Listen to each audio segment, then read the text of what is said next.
So, for those who are not familiar with the book, um, can you give I'm going to open it to both of you. Give a kind of a brief overview of the book's history and its author, Ahmad ibn Ali al-Buni.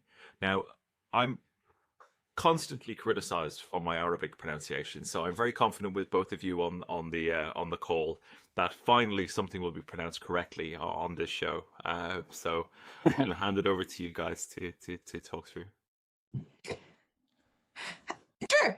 Shams al-Ma'arif is the most prominent occult or esoteric text in the Arabic language and the Islamic world, which does stretch beyond the Arabic speaking world, of course.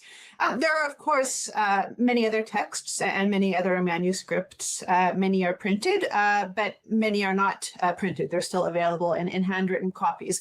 So this is certainly not the only thing there, but it is the most well-known one.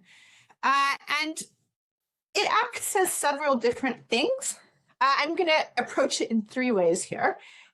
It is an encyclopedia. It has been compared to Agrippa's encyclopedic work, and I think that's a very fair comparison. And you can see, even from this selection, by the way, it's not the quote-unquote whole thing. If you want to talk about what is the whole thing, we can talk about it later, but it's a good introduction. You know, as I always say, finish this course of the meal before going on to the next one. It's still got a lot of stuff.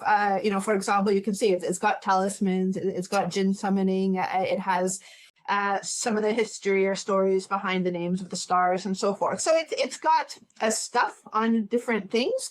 So someone might consult it just to know something about a particular subject, like planetary hours, for example, or various types of talismans. It is, of course, an instructional text that one might study to learn how to do these things.